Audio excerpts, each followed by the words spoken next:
सो Jain everyone, कैसे हो आप सभी? शेयर कर सकते हो आप सभी सभी and thank you so much for your good comments. Basically कल एक मैंने वीडियो किया था और उसके लिए ठीक है। चलिए, तो इंडियन कोस्ट गार्ड नाविक डीबीजीडी का न्यू रिक्रूटमेंट का नोटिफिकेशन आ गया। मैंने कल एक वीडियो शाम को बनाया था भाई मेरे, बट वॉइस का इश्यू हो गया था। बिना वॉइस के वीडियो तो अपलोड नहीं कर सकता कि आपको पता ही नहीं चले कि भैया क्या बोल रहे हैं और फिर एटलीस्ट आपको समझ में ही ना आए। तो कुछ पहले तो कैंडिडेट के दो डाउट्स है, छोटे छोटे से बहुत सारे डाउट है आप सभी के, और काफ़ी सारे इस बार चेंजमेंट हुए हैं। तो ठीक है, तो आप सभी के जो डाउट थे वो भी हम यहाँ पे क्लियर करेंगे। तो सारी की सारी चीज़ें स्टेप बाय स्टेप डिस्कस करेंगे। कोई डाउट या क्वेरी आपका फिर भी बचे तो आप कमेंट सेक्शन में यूज कर लीजिएगा। फर्स्ट नंबर तो आप सभी का डाउट सबसे बड़ा ये है, आपको ऐसा लग रहा है कि जैसे नाविक डीबी का रिक्रूटमेंट नहीं आया है, तो आपके आप में से बहुत सारे ऐसे कैंडिडेट जिनको बहुत ज़्यादा खेद है। फॉर योर काइंड इन्फॉर्मेशन, 50 पोस्टें आती हैं ऑल ओवर इंडिया के बेसिस पे, जिसमें से 60 में से लगभग 52 से 53 नंबर फाइनल कट ऑफ जाता है। It's not a child's play यार। ठीक है, मतलब अगर आपको 60 में से 50 से 52 नंबर लाने हैं तो बच्चों खेल नहीं है, सच में नहीं है। ठीक है। हाँ भैया, इन वैकेंसी का होगा क्या, ये डीबी और यांत्रिक का? Really I don't know, but for your kind information, मुझे नहीं लगता कि भी ये डीबी का फिर से रिक्रूटमेंट आने वाला है अलग से, या फिर कोस्ट गार्ड कोई अलग से पेपर कराएगा, अलग से फिजिकल कराएगा। ये अटेम्प्ट स्किप कर सकते हो, मान सकते हो, या फिर डीबी की पोस्ट खत्म मान सकते हो। ठीक है, यही दोनों बातें हैं। अगला जब नोटिफिकेशन आएगा उसमें भी अगर डीबी नहीं आता है तो ये वाली बात क्लियर हो जाएगी कि अब डीबी का रिक्रूटमेंट नहीं होगा, सीधा जीडी का होगा। जैसे कि लास्ट बैच से आप यांत्रिक का देख रहे हो और उसका नोटिफिकेशन नहीं आ रहा है। I don't know why, but really पहले तीनों का नोटिफिकेशन साथ में होता था। इस बार केवल जीडी का नोटिफिकेशन आया है। तो जिनको बड़ा खेद है तो दुखी मत हो, या जीडी पे कंप्लीट करो, अच्छी पोस्ट है। डीबी वैसे भी नहीं अच्छी है। अब नेवी अग्निवीर एमआर जो आ जा रहे हैं वो वो नहीं अच्छी है भाई, बट मैं फिर भी उतना ज़्यादा उस पर फोकस नहीं करता हूँ, बोल देता हूँ कर लीजिए, बट आप एटलीस्ट एसएसआर के लिए तो ट्राई करिए ही। ठीक है। चलो, तो अब इसके बारे में हम A to Z फुल कब क्या कैसे होगा, सारी की सारी चीज़ें A to Z डिस्कस कर लेंगे। एंड कोई भी डाउट फिर भी बच जाए तो आप कमेंट सेक्शन का यूज करिएगा। 13 फरवरी से आपका फॉर्म फिलअप शुरू है, 27 फरवरी आपका लास्ट डेट होगा। बैच आपका 02/2024 का होने वाला है।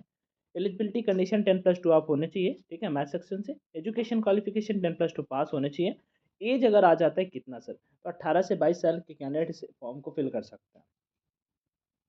1 सितंबर 2002 से या इसके बाद, ठीक है, या फिर 31 अगस्त 2006 से पहले, या फिर इस डेट को अगर आपका जन्म हुआ है, आपका डेट ऑफ बर्थ है, तो आप इस फॉर्म को फिल कर सकते हैं सर। ओके। और SC ST OBC कैंडिडेट के लिए यहाँ पे एक रिलैक्सेशन भी रखा गया है। SC ST के लिए 5 साल का, OBC नॉन क्रीमी होना चाहिए 3 साल का। इस बार का नया चेंजमेंट है, यहाँ पे जोन वाइज इन्होंने वैकेंसी कर दी है।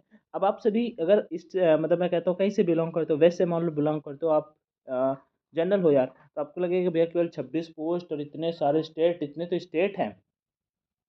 बट अगर आप 110 में से 80 नंबर स्कोर कर लेते हो, ठीक है, जो डिफिकल्ट है, आई नो डिफिकल्ट है, बट निगेटिव मार्किंग नहीं होता, हर बार कैंडिडेट स्कोर करते हैं, तो आप सिलेक्ट हो जाओगे। ओके। इस बार तो और भी कम कट ऑफ गया, 72 के ऑलमोस्ट है। वो चीज़ में हम आपको बताएंगे।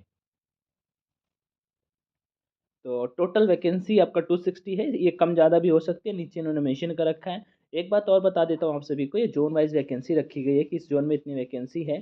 तो हो सकता है इनका मूड हो कि हम अब जोन वाइज कट ऑफ लगाएं, या फिर अलग अलग स्टेट का डिफिनेटली एज कट ऑफ लगाएं। नेवी की तरह इनका कुछ योजना बनाने का प्लान हो कि इनको हर जगह से भी कैंडिडेट चाहिए। जैसे अंडमान एंड निकोबार से इनको SC का एक कैटेगरी का कैंडिडेट चाहिए, ST से एक चाहिए, OBC से एक चाहिए, जनरल वाले नहीं चाहिए इनको।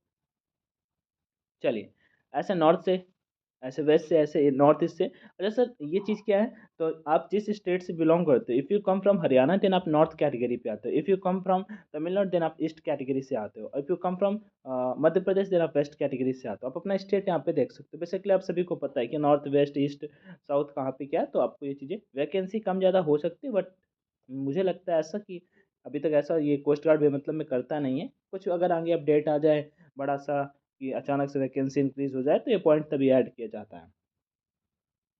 सिलेक्शन प्रोसेस क्या होता है मैं आपको बता देता हूँ। ठीक है, यहाँ पे काफ़ी लंबी कहानी लिखी है, पहले ही मैं आपको अच्छे से शेयर कर देता हूँ। पहले सर आपका एग्ज़ाम होगा, पहले आपका सबसे पहले एग्ज़ाम होगा। एग्ज़ाम क्लियर करोगे, फर्स्ट स्टेज कंप्लीट हुआ, फिर आपका सेकंड स्टेज होगा। ये मोस्ट इंपॉर्टेंट है, इस बार यहाँ पे भी काफ़ी सारे कैंडिडेट फेल हुए हैं। इसमें आपको क्या करना होगा, इसमें आपका सबसे पहले 2 पेपर होंगे, 1 पेपर, 2 पेपर और फिर सेम डे ही आपका थर्ड पेपर, ठीक है। इस पेपर में आपका लगभग 40 क्वेश्चन होते हैं। क्या पैटर्न होता है, क्या कैसे चीज़ें होती हैं, वो मैं आपको बाद में बता दूंगा कितने किस टॉपिक से क्वेश्चन आते हैं। 40 में से आपको 20 नंबर लाना मैंडेटरी होता है और निगेटिव मार्किंग आपकी नहीं होती है। लेकिन इसमें भी इस बार काफ़ी सारे कैंडिडेट आउट हुए हैं और ये फर्स्ट टाइम था। अभी ये आपका, आप जब इस रिक्रूटमेंट का फॉर्म फिल करोगे ना तो सेकंड टाइम होगा, ठीक। और इस ये जो आपका सेकंड पेपर होता है ये आपका आईक्यू टेस्ट वाला होता है। इसमें आप सारे के सारे जो फिलर हैं उनको फिल कर दीजिए अच्छे से, आप पास हो जाएंगे। थर्ड नंबर जो है आपका, तो थर्ड नंबर भी उतना ज़्यादा डिफिकल्ट नहीं है। थर्ड नंबर भी आपका मेडिकल एग्जाम, मतलब थर्ड नंबर आपका पूरा फिजिकल होता है। क्या फिजिकल की चीज़ें होती हैं वो मैं आपको अभी शेयर कर दूंगा। और फिर फाइनल जो स्टेज आपका होता है वो मेडिकल एग्जाम, देन आपका ज्वाइनिंग। लाइव इमेज ड्यूरिंग, हाँ ठीक है, तो आप घर से थोड़ा सा फॉर्म फिल करना चाहे तो कर सकते हैं, बट आपका लाइव इमेज आपको अपलोड करना होगा, वो चीज़ इन्होंने बता रखा है। कंप्यूटर बेस्ड टेस्ट आपका फर्स्ट एग्जाम होगा। डॉक्यूमेंट से रिलेटेड मैं एक वीडियो बनाऊंगा, आज या कल में, आज तो नहीं कर पाऊंगा, कल कर दूंगा, ठीक है।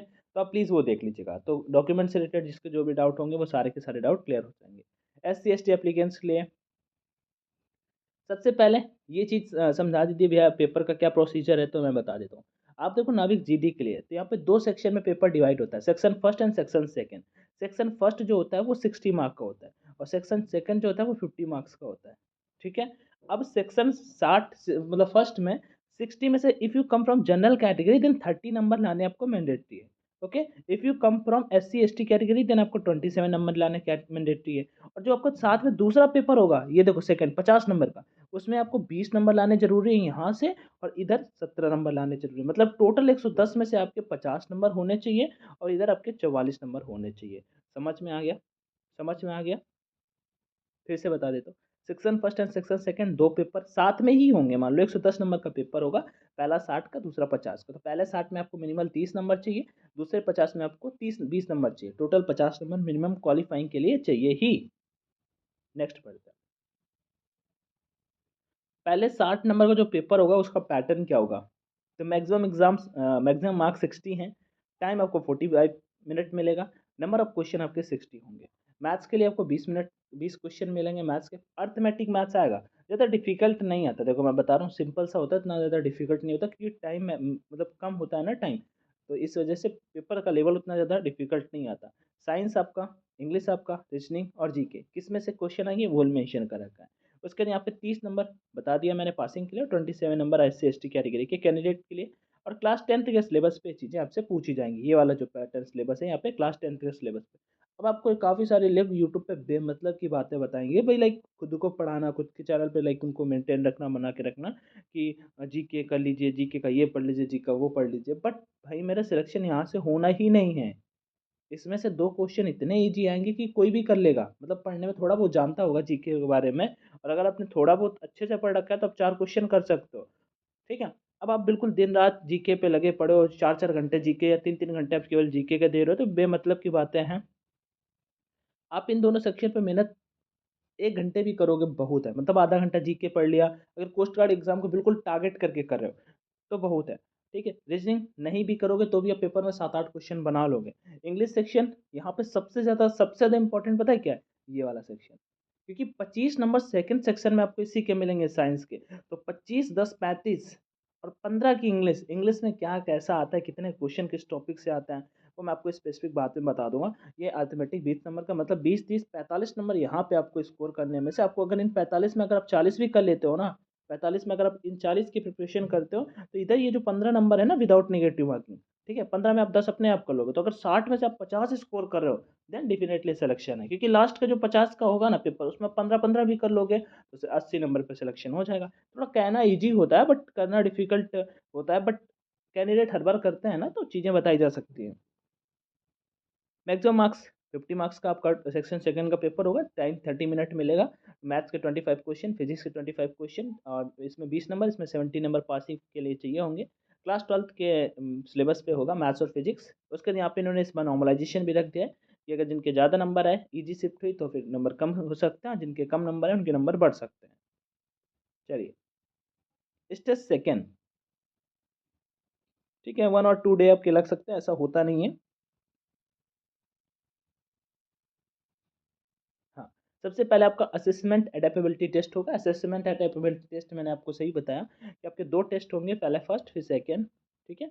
और इसमें इनका सिलेबस क्या होगा, कैसे, वैसे इन्होंने कोस्ट गार्ड ने ऑफिशियल नहीं मेंशन कर रखा, but I am in touch with the candidate जो अभी रिसेंट में स्टेज 2 दे के आए, क्लियर करके आए, क्या पैटर्न रहा, मैंने शेयर किया रिव्यू, क्या कैसे क्वेश्चन पूछे, सारा का सारा अपने पास इन्फॉर्मेशन है। तो हम इसके बारे में थोड़ा सा बाद में अच्छे से बात कर लेंगे, नहीं तो फिर यहाँ पे बताना पूरा वैसा हो जाएगा।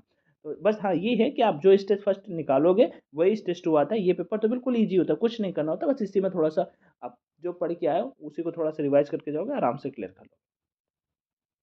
फिजिकल फिटनेस टेस्ट 1.6 किलोमीटर का रनिंग 7 मिनट में, 20 स्क्वाट्स 10 पुशअप्स, देन आपका फिजिकल क्लियर हो जाता है।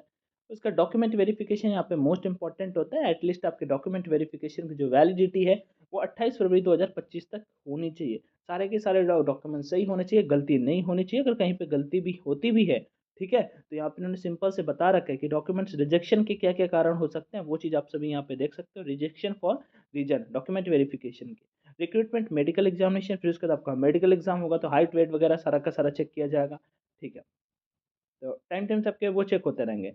हाउ टू अप्लाई फॉर्म, अब 13 फरवरी से फॉर्म को अप्लाई कर सकते हैं, 13 फरवरी से फॉर्म को अप्लाई कर सकते हैं।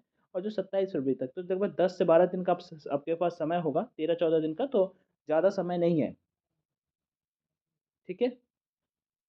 फॉर्म कैसे फिल करना उसके लिए भी इन्होंने गाइडेंस दे दी है यहाँ पे। ऑफिशियल नोटिफिकेशन आप सभी का टेलीग्राम पे अवेलेबल ऑलरेडी। आप सभी का अगर कोई एफएक्यू आता है, एफएक्यू का मतलब होता है फ्रीक्वेंटली आस्क्ड क्वेश्चन, जो आप हमेशा पूछे जाते हैं, तो वो भी इंडियन कोस्ट गार्ड ने यहाँ पे मेंशन कर दिया है।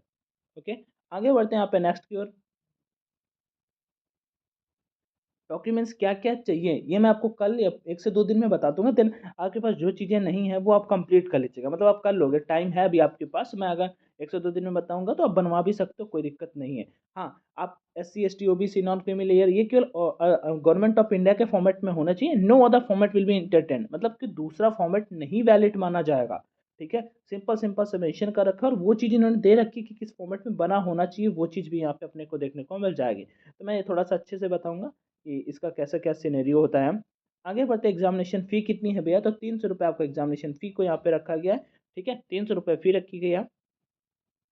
एग्जामिनेशन सिटी मोस्टली चांसेस होता है कि आपको आपके पास ही मिल जाता है। अगर दूर आ भी जाती है कहीं पे, तो SC ST कैटेगरी के कैंडिडेट को अगर 30 किलोमीटर से ज़्यादा दूर आता है तो फिर आप सभी को वहाँ पे फेयर वगैरह मिल जाता है। उसके लिए आप सभी को अपना फेयर, मतलब बस से गए हो, ट्रेन से गए, उसका सीट वगैरह लेके जाना होता है, चेक बुक लेके जाना होता है, सारी की सारी चीज़ें। बहुत रेयर क्योंकि कैंडिडेट ये सारी सारी चीज़ें करते हैं, इतना वो पहले से ही बवाल टाइप में बता देता है। 8 नंबर टेंटली एग्जाम डेट क्या है, बेसिकली मैं बता दूं आपको, 1 मंथ पहले एग्जैक्ट डेट बता देंगे अपन, कोई परेशानी वाली बात नहीं है, पता चल जाता है इसका, ठीक है। बट अभी के बेसिस पे अगर आज ही आपको जानना है कि इसका पेपर कब होगा, तो आप 20 अप्रैल मान सकते हैं, ठीक है। आप इसका पेपर मान सकते हैं, आपका इसका 20 अप्रैल को आपका पेपर होगा। और उसका स्टेज सेकंड जो होगा वो मिड इन मई पे होगा, मतलब कि 20 अप्रैल आपका कॉमन होगा। +2 और -2 आप यहाँ पे ऐड कर सकते हैं, +2 और -2 ऐड कर सकते हैं। उसके बाद आपका लगभग मई पे 20 मई आप इसका मान सकते हो स्टेज टू फिजिकल वगैरह होंगे। और फिर आपका अर्ली अक्टूबर, मतलब 2024 पे आपका एंड तक आपका ज्वाइनिंग हो जाएगा इस वाले रिक्रूटमेंट का। ओके, डॉक्यूमेंट्स एडमिट कार्ड के बारे में कब पता चलेगा, तो आपको लगभग 12 से 13 दिन पहले एग्जैक्ट बिल्कुल इसी डेट को पता चलेगा, लिख लीजिए आप। हाँ, आपको admit card exam date exam city पता चल जाएगा, और 2 से 3 दिन पहले आप अपना एडमिट कार्ड डाउनलोड कर पाएंगे। ये देखो यहाँ पे मेंशन कर रखा है। रिजल्ट विद इन 30 डेज आता रहता है इंडियन कोस्ट गार्ड की ऑफिशियल वेबसाइट पे। आपको सारे के सारे अपडेट टाइम टाइम से मिलते रहेंगे। डॉक्यूमेंट्स क्या क्या चाहिए वो मैं आप सभी को बाद में अच्छे से शेयर कर दूंगा। मेडिकल क्या होता है, तो मेडिकल वगैरह उतना ज़्यादा डिफिकल्ट होता नहीं है, तो मेडिकल को लेकर कोई लोड लेने जैसी वाली बातें नहीं है। ओके, ये देखो यहाँ पे फिर ऑफिशियल, तो फाइनली हमने फुल अच्छे से A to Z सारी की सारी चीज़ें डिस्कस कर ली। सैलरी का एक बार और बता देता हूँ। जब स्टार्टिंग होगा तो 35 to 32 के सैलरी स्टार्टिंग होता है, सारे के सारे पे एंड पक्स लगा के। ये लेवल 3 का जॉब है यहाँ पे। बेसिक पे केवल मेंशन कर रखा है, काफ़ी सारे यहाँ पे TAD एवरीथिंग मिलता है। ओके, और परमानेंट जॉब होती है, प्रमोशन भी होता है प्रधान अधिकारी के पोस्ट तक। 47,000 आपका केवल लेवल पे मिल जाता है, 8 लेवल का जॉब, मतलब ऑलमोस्ट 60,000, 60 to 65,000 आपका सैलरी यहाँ पे मिल जाता है। तो ये सारा का सारा चीज़ें हैं। और भी बेनिफिट है यहाँ पे, छुट्टी वगैरह काफ़ी अच्छी खासी मिल जाती है यहाँ पे। 45 डेज का आपको लीव मिलता है, 8 डे का कैजुअल लीव मिलता है। ओके। और पेंशन वगैरह, pension scheme and gratuity on retirement, canteen faculty, ठीक है, वो सारी की सारी चीज़ें यहाँ पे मिल, फ्री राशन वगैरह, एवरीथिंग, अदर बेनिफिट्स, इंश्योरेंस कवरेंस वगैरह, पेन पक्स, एवरीथिंग यहाँ पे मैं मेंशन कर रखा है। तो ये सारी की सारी चीज़ें मिलती हैं। बाकी अगर आप सभी का कोई और भी डाउट आ रहा है तो आप कमेंट सेक्शन का यूज करिएगा। बाकी खुद का ध्यान रखिए, पढ़ते रहिए। जय हिंद and all the best everyone, take care.